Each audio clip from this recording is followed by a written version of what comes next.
I never thought my life would take such a turn. My name is Jake, and at 32 I was living what I thought was a solid middle-class American dream. I had a decent job as a software developer, a comfortable home in a suburban neighborhood, and my wife, Sarah, who I believed was my partner for life. We met in college, both young and ambitious, sharing dreams of success and happiness. But somewhere along the way, things started to slip. It began with small things. Sarah became increasingly glued to her phone, often giggling at messages while I was sitting right next to her. At first, I brushed it off as just her being social. She always had a vast circle of friends, many of whom were still in school or working in academia. But then the late nights became more frequent. "Just studying with Professor Thompson," she would say, flashing that coy smile that made my heart race during our early days. I wanted to believe her.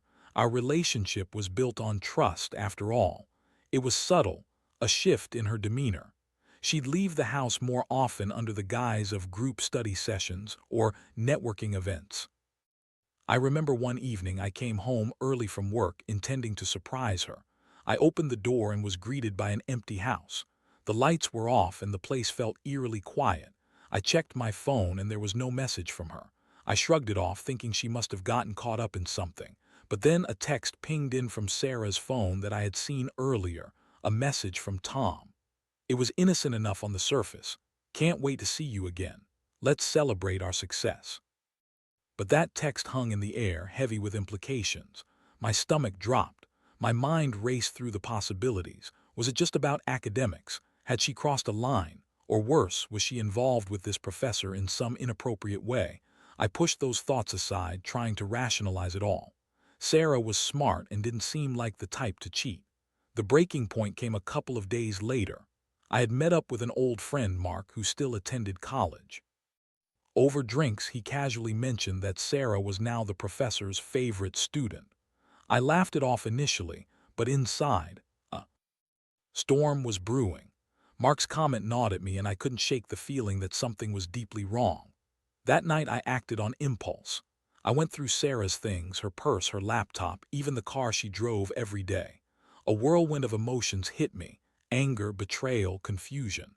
I found nothing, which made my heart race in a different way. Was I just being paranoid?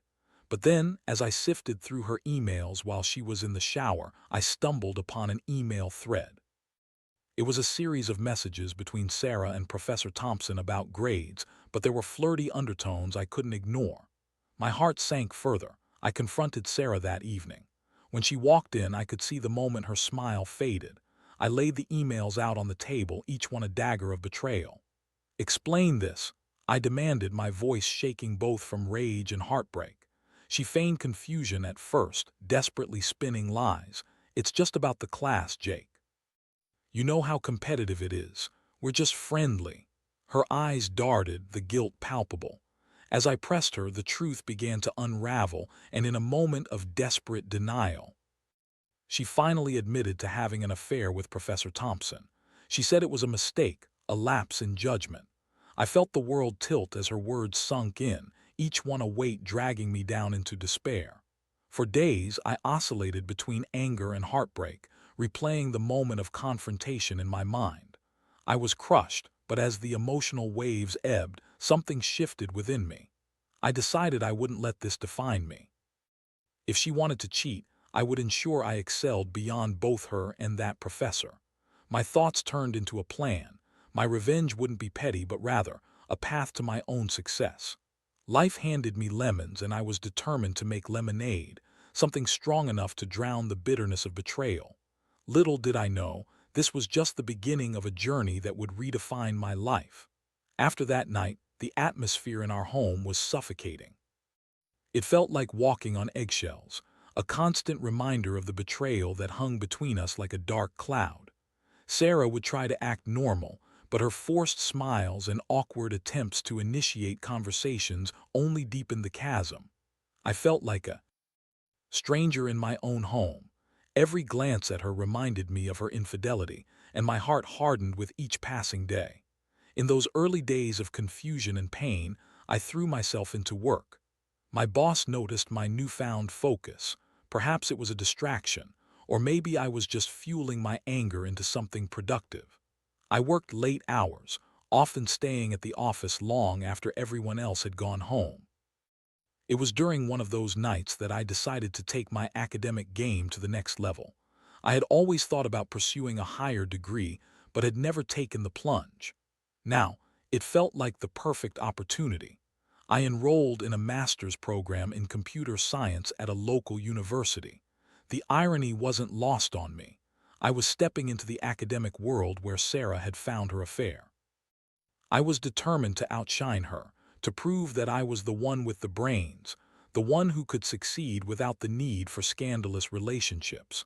I buried myself in textbooks and assignments, immersing myself in projects that both challenged me and kept my mind off the fallout at home.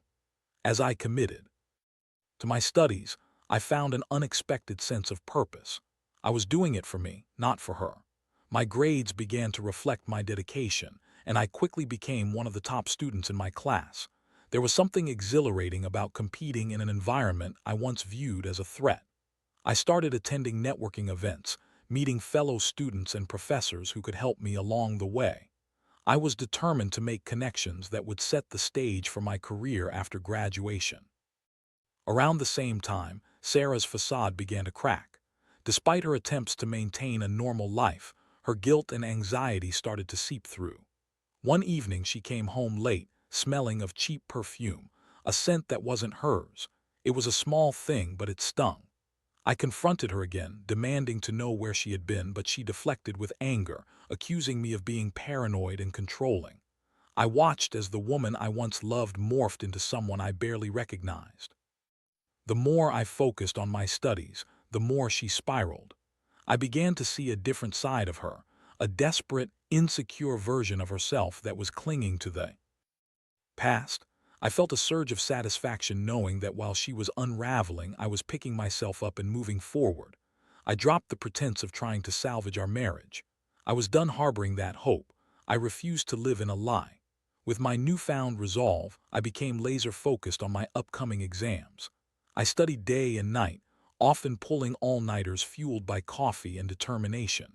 I started to build relationships with my professors, impressing them with my commitment and knowledge.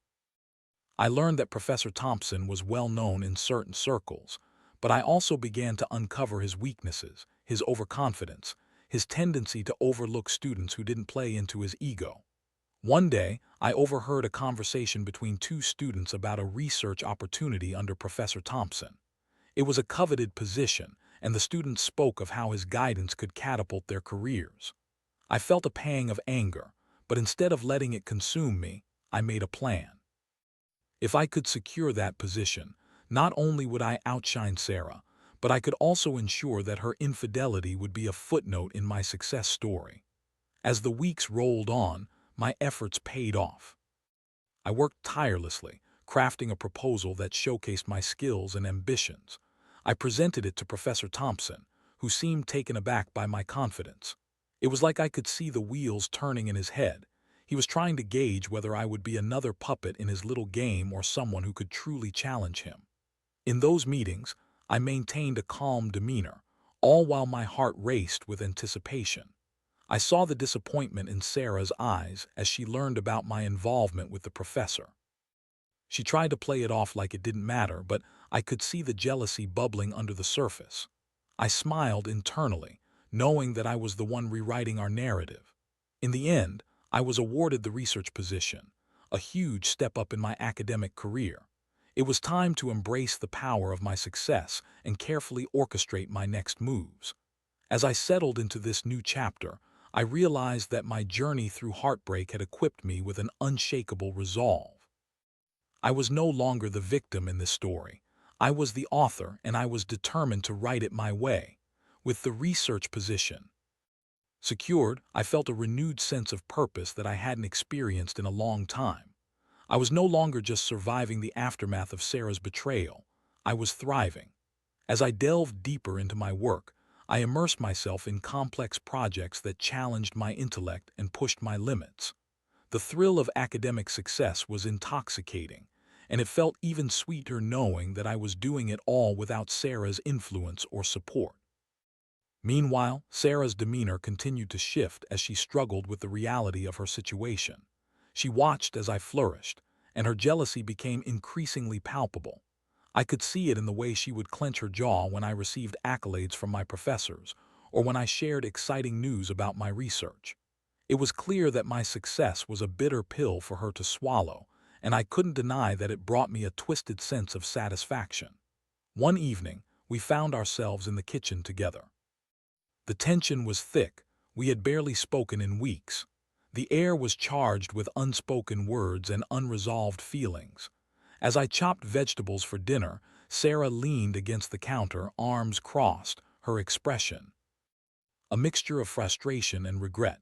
"Jake," she began hesitantly, "can we talk about everything that happened? I don't want us to keep pretending." I turned to face her, heart racing. I had almost forgotten what it felt like to have a genuine conversation with her. "What is there to talk about, Sarah? You made your choice. You chose him over us." Her eyes flickered with something. Was it guilt or anger? It was a mistake. I wasn't thinking clearly. I realized that now. I raised an eyebrow, not ready to let her off the hook so easily.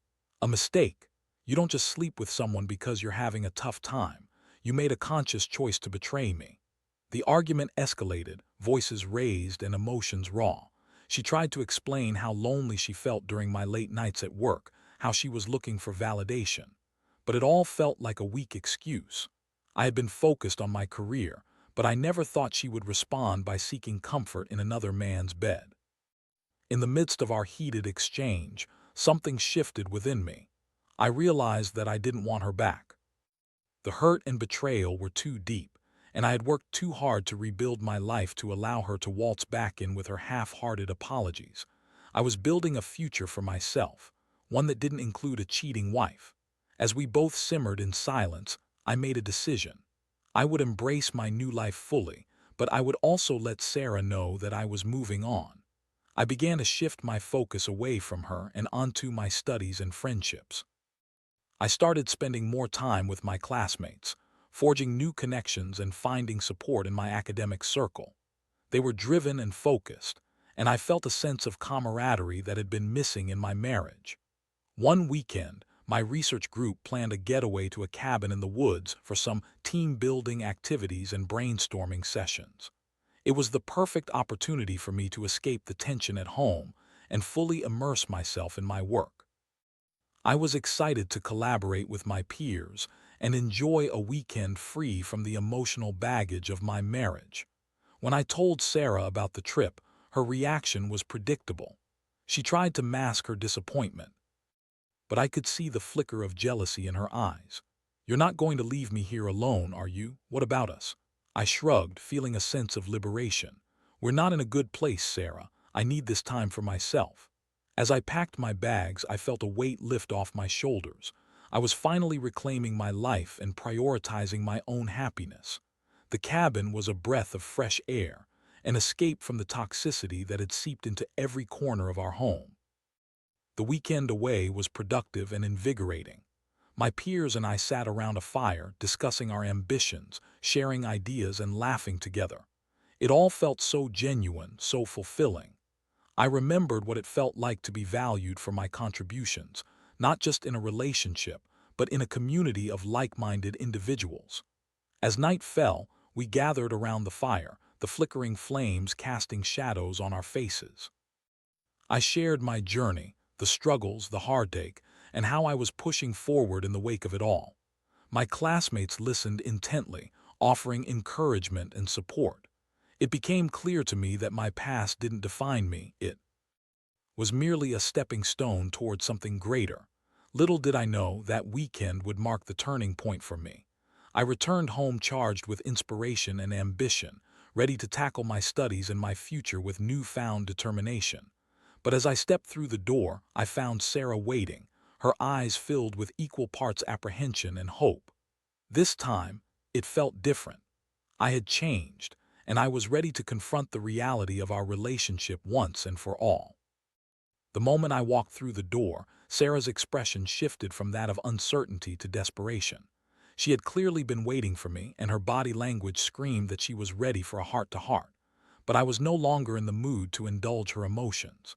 The weekend away had solidified my resolve, and I was ready to face whatever she had to say. "Jake, can we please talk?" she pleaded, her voice quivering with emotion. I took a deep breath, steeling myself for the conversation ahead. "What is there to talk about, Sarah? You've made your choices and I've made mine. I'm not the person who was willing to accept betrayal." She looked hurt, and for a fleeting moment I felt a pang of sympathy. But as quickly as it came, I pushed it aside. I wasn't here to coddle her guilt. I had spent too long nursing my wounds, and I wasn't about to let her weave her way back into my heart with her apologies and excuses.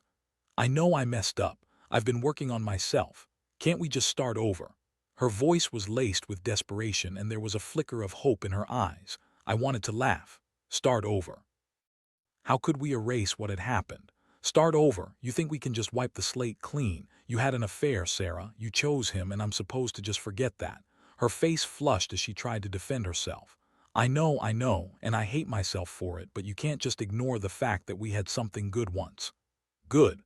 I scoffed. "You think what we had was good, because if it was, you wouldn't have sought attention from someone else." The argument escalated quickly, and it felt strangely cathartic to voice all my pent-up anger. I was no longer the meek husband who would excuse her behavior for the sake of peace. I was a man who had found his confidence and was ready to stand up for himself. "Jake, please, I'm asking for a chance," she cried, tears streaming down her cheeks. Seeing her like this stirred something within me. I remembered the woman I had fallen in love with, the laughter and dreams we had shared. But that seemed like a lifetime ago, buried beneath layers of betrayal and disappointment. "I'm not the same person anymore, Sarah. I've changed. I'm pursuing my degree and I'm doing well, better than I ever did when I was with you. I can't go back to what we had." Her sobs echoed in the small room, and part of me felt guilty for being so harsh. But I knew that if I allowed her to manipulate my emotions, I would only end up hurting myself again. I needed to be strong for my own sake. "You don't mean that," she said, her voice tinged with disbelief. "You're angry, and I get that. But I want to make this work. I want to fix things." Fix things? The irony wasn't lost on me. "You can't fix what's broken, Sarah. You shattered the trust we had. I can't unsee what I've seen, and I can't unfeel what I've felt." In that moment, I realized something profound. I didn't want her back. I had spent so long wallowing in the pain of her betrayal, only to emerge stronger and more determined. I had a vision for my future that didn't include her, and it felt liberating to acknowledge that. "I'm going to focus on my career and my studies. I'm finally on a path that excites me, and I can't have you dragging me down with your drama and guilt," I told her firmly. She looked defeated, and I felt a mix of emotions wash over me: sadness, relief, and even a sense of closure. It was hard to watch her crumble, but I knew it was necessary for both of us to move on. "I hope you find what you're looking for, Jake," she said quietly, her voice barely above a whisper. "Maybe we both will," I replied, my heart heavy yet resolute. I turned away from her, feeling the weight of the conversation settle over me. I was finally ready to reclaim my life. In the following weeks, I threw myself into my studies and my research. I focused on what truly mattered: my success, my ambitions, and my personal growth. The more I excelled academically, the clearer it became that I was capable of achieving greatness on my own terms. I was no longer defined by my marriage or my past. I was carving out a new identity, one that was built on resilience and determination. As I made strides in my career, I also began to forge new relationships. I found myself surrounded by supportive friends and mentors who believed in my potential. I was part of a community that celebrated success, and it felt refreshing to let go of the toxic energy that had permeated my life for so long. One day, while working late in the lab, I received a message from a fellow student, Emma.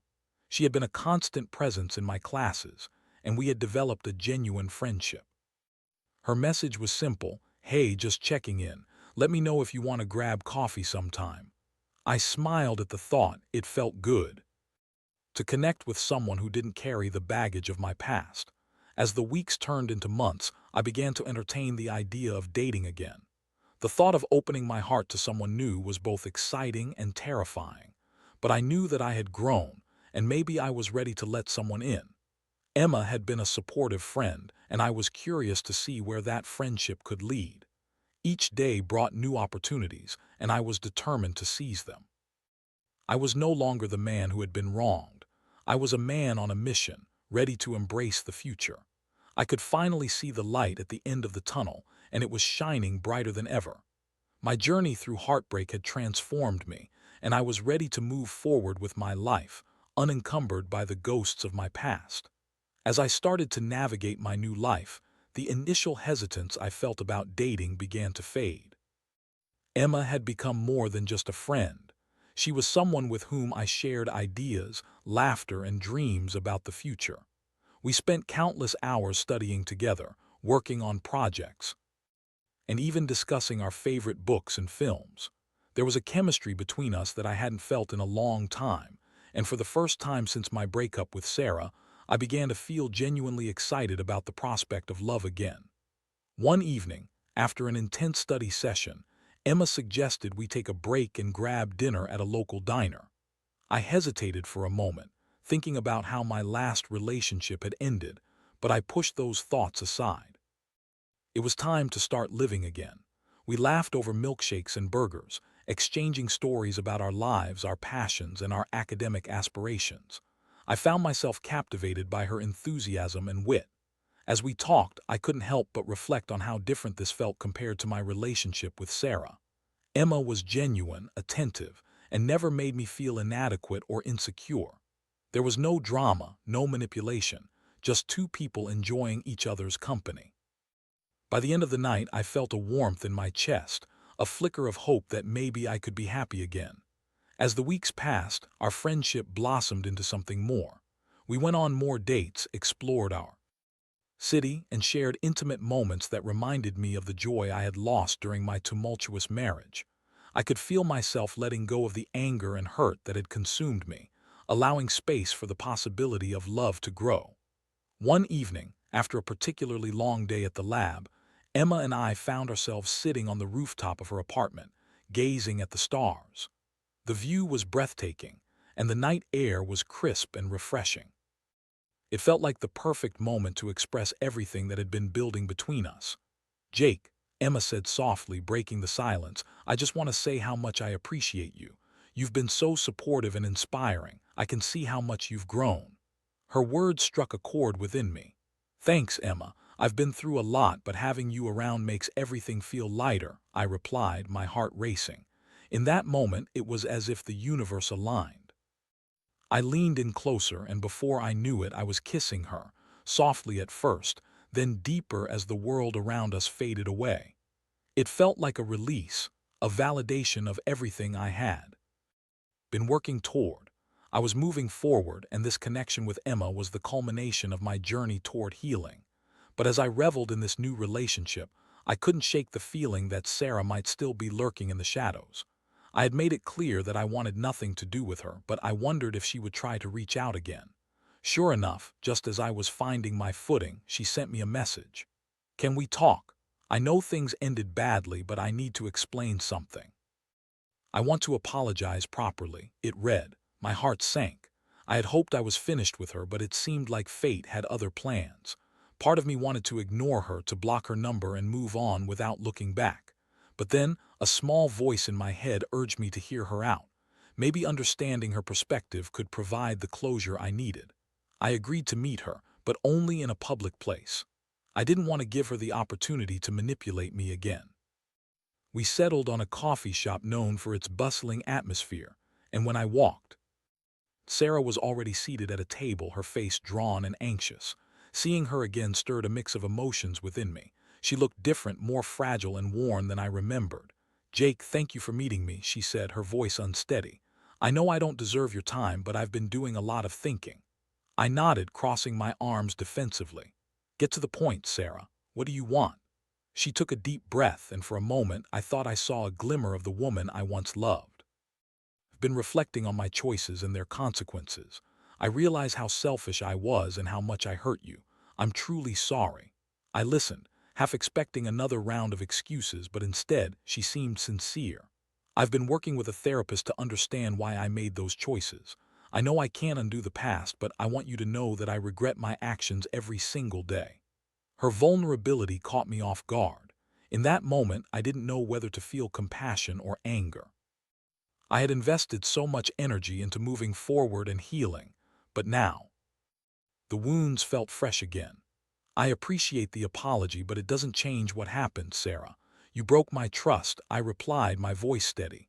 I know, and I don't expect you to forgive me, but I hope you can at least find it in your heart to let go of the anger, she said softly. I realized then that this conversation wasn't about rekindling anything.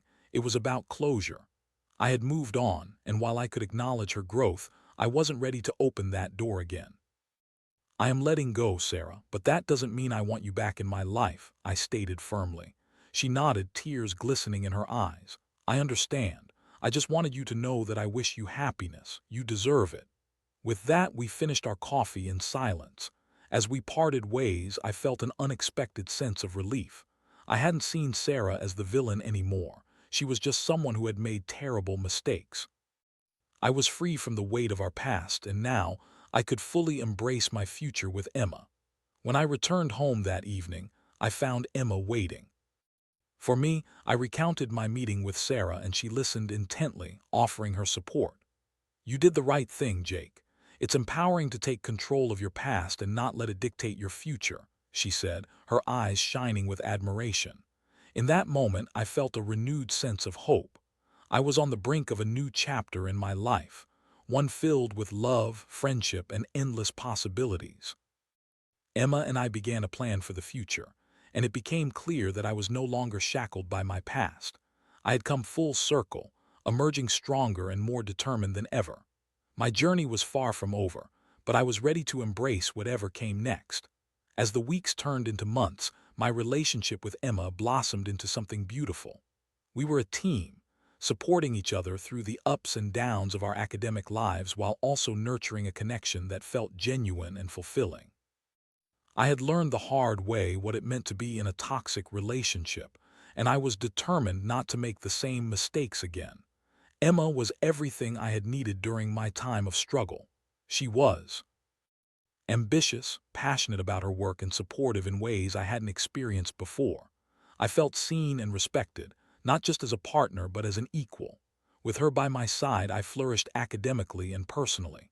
My grades soared, and I was gaining recognition in my research field. It was as if I had finally found my footing, and for the first time in a long time, I felt proud of myself. One evening, while we were cooking dinner together, Emma turned to me with a serious expression. Jake, can we talk about our future? My heart raced slightly. We had both been so focused on our studies that I hadn't given much thought to what lay ahead for us as a couple. Sure, what's on your mind? I replied, trying to keep my tone casual despite my sudden anxiety. I know we've both been really focused on our academics, but I want to know where you see us going.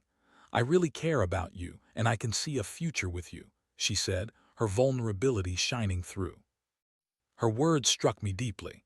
I had been so wrapped up in my own healing and growth that I hadn't fully realized how much I had come to care for her. I feel the same way, Emma. You've been my rock during a time when I was really struggling. I can't imagine my life without you, I confessed. We shared a moment of silence, a mutual understanding of the journey we had both been on. I reached out to hold her hand, feeling a sense of warmth radiate between us. I never thought I would find love again after everything that happened with Sarah, but with you, it feels different. It feels right, I continued, my voice steady. Maybe we could talk about taking the next step, moving in together or something like that. She suggested, her eyes hopeful. A smile broke across my face. The idea excited me. I had spent so long healing from the past that taking this leap felt like a celebration of my newfound strength. I'd love that, Emma. I think it would be great for us, I replied, our eyes locking in a moment that felt like a promise. As time went on, we took the steps to blend our lives together. We found a small apartment close to campus filled with light and laughter. The first time we decorated our space, I felt a joy that was hard to describe. It was a stark contrast to the heaviness of my past. This was a place of growth, warmth, and love. However, I wasn't naive to the fact that my past could still creep in. Occasionally, I'd hear rumors about Sarah's life through mutual acquaintances. I learned she had been trying to move on too, but I also felt a strange satisfaction knowing I was thriving while she was still grappling with her choices. I had hurt, but I had also grown, and I refused to let her mistakes overshadow my journey. One day, as I was studying in our cozy living room, Emma walked in holding a small box. "I have something for you," she said, a teasing smile on her face. Curiosity piqued, I raised an eyebrow. "What is it?" She handed me the box, and as I opened it, I found a sleek watch inside. "I saw this and thought of you. It's a little something to celebrate your achievements," she said, her eyes sparkling with excitement. "Emma, this is amazing. Thank you," I exclaimed, genuinely touched by her thoughtfulness. "Wearing it will remind you of how far you've come and how much more you can achieve," she added, her words resonating deeply with me. As the weeks turned into months, I saw my life transform. I was no longer defined by the betrayal of the past. I had risen from the ashes, stronger than ever.